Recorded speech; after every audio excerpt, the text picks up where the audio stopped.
අයිබෝන් යාළුවනේ අදත් අලුත් වීඩියෝ එකක් අරගෙන ආවා.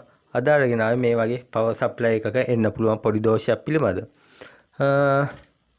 හරි මේ තියෙන්නේ මගේ පවර් සප්ලයි එක.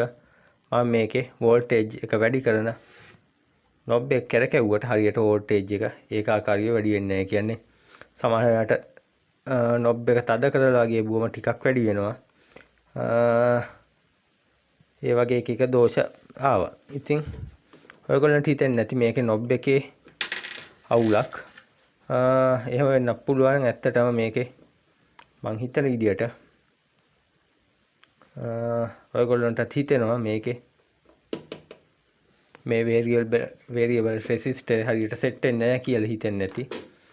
මටත් හිතිලා එහෙම මං ගැලුවා. ඇත්තටම ඒක තමයි අවුල තිබ්බේ. දැන් මං ඒක හදාගත්තේ නැහැ තාම. ඔයගොල්ලන්ට පෙන්වන්නත් එක්කම ඒක ඒ විදිහට තියෙන්න ඇරියා. හරි. මේක තමයි මගේ පවර් සප්ලයි එක. අපි බලමු ඇත්තටම මොකක්ද වෙලා තියෙන්නේ කියලා. මේ පැත්තේ යන 5ක් තියෙනවා. උඩ යන 2යි.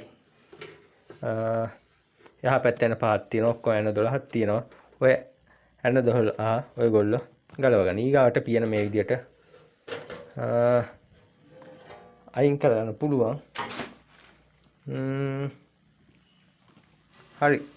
මේ තියෙන්නේ ට්‍රාන්ස්ෆෝමර් එකත් එක්ක සර්කිට් එක තියෙනවා. ඔයගොල්ලෝ හරි මේ තියෙන්නේ variable resistor. මම මේ පැත්තෙන් පොඩ්ඩක් කරකවන්නම්.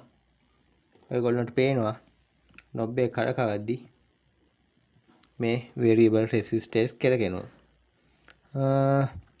ඉතින් ඔයගොල්ලෝ මේක ගොඩක් කල් පාවිච්චි කරන මේක වයර් ඇඹරිලා වයර් කැඩිලා යන ගොඩක් ඉඩ තියෙනවා. ඉතින් ඔයගොල්ලෝගේ මේ වගේ පොඩි ගැටලුවක් ආවොත් අනිවාර්යයෙන්ම ගලවලා පොඩ්ඩක් බලන්න. නැත්තම් මොකද ඕක දිගටම තිබ්බොත් මෙතන ඔයගොල්ලන්ට පේන මේ වයර් ඇඹරිලා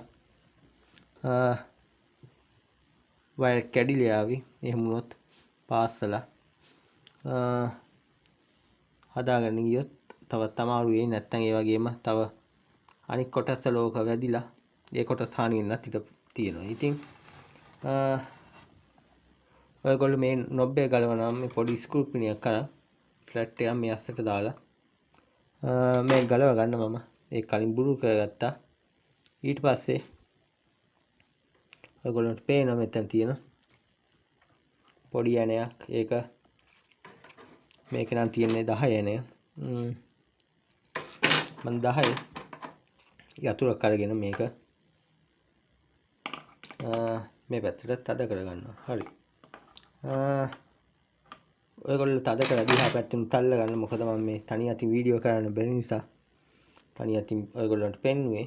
හරි. ඔයගොල්ලෝ මේ පැත්තෙන් උතරගෙන අල්ලගෙන මේක තද කරලා බලන්න. ඒකෙන් ඔයගොල්ලන්ට මේකේ ඔයගොල්ලන්ගේ මේ තියෙන දෝෂේ නැති කරගන්න පුළුවන් වෙයි.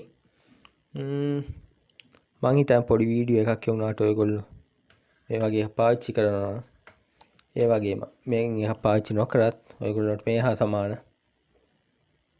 වෙනත් උපකරණයක දුනත් මේ දෝෂය එන්න පුළුවන්. හරි. එහෙනම් අදට වීඩියෝ එක මෙතනින් නවත්තන්න.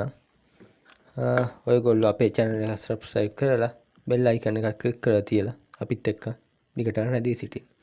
එහෙනම් තවත් අලුත් වීඩියෝ එකකින් හමු වෙමු.